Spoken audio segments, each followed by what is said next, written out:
Jika air laut tidak asin maka inilah yang akan terjadi. Air laut merupakan salah satu bukti kekuasaan Allah Subhanahu wa Ta'ala. Sang Maha Pencipta ini membuat keseimbangan alam begitu mempesona.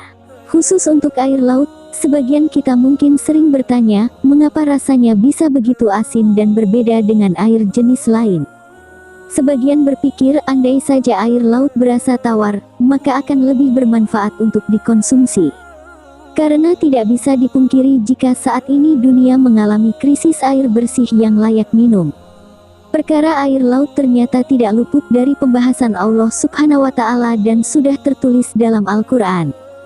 Ini menjadi bukti bahwa Allah tidak main-main dalam proses penciptaan semua makhluknya. Dan tidaklah sama antara dua laut, yang ini tawar, segar, sedap diminum dan yang lain asin lagi pahit. Dan dari masing-masing laut itu kamu dapat memakan daging yang segar dan kamu dapat mengeluarkan perhiasan yang dapat kamu pakai, dan pada masing-masingnya kamu lihat kapal-kapal berlayar membelah laut supaya kamu dapat mencari karunia-Nya dan supaya kamu bersyukur. Qs. Fatir, 12. Salah satu bahaya yang akan menimpa makhluk ketika air laut tidak asin adalah tempat ini akan menjadi pusat dari segala macam bentuk wabah penyakit. Tentu ini akan mengancam keselamatan penduduk dunia, mengingat luas lautan lebih besar dibanding daratan. Mengapa bisa demikian? Mencegah penyakit berkembang biak. Salinitas kadar garam laut berfungsi untuk mensterilkan air, sehingga mencegah terjadinya pembusukan dan perkembangbiakan penyakit. Kalau tidak demikian niscaya laut menjadi pusat markas yang baik bagi wabah dan penyakit yang menyebar ke seluruh negara dan bangsa. Sekilas mari mengingat tragedi tsunami yang terjadi pada 2004 silam. Ada begitu banyak korban jiwa yang meninggal dalam tragedi tersebut.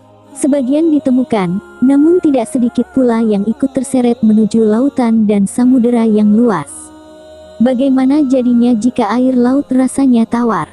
Jika air laut tidak asin, maka jenazah ini justru akan menjadi wabah penyakit karena mengalami pembusukan. Kapal tak bisa berlayar. Selain itu, asinnya air laut juga memberikan hikmah luar biasa lainnya. Jika air laut tidak asin, niscaya akan menyulitkan dunia transportasi air. Namun, bagaimana bisa? Dan di antara tanda-tanda kebesarannya ialah kapal-kapal yang berlayar di laut seperti gunung-gunung. Qs. Asy-Syura ayat 32.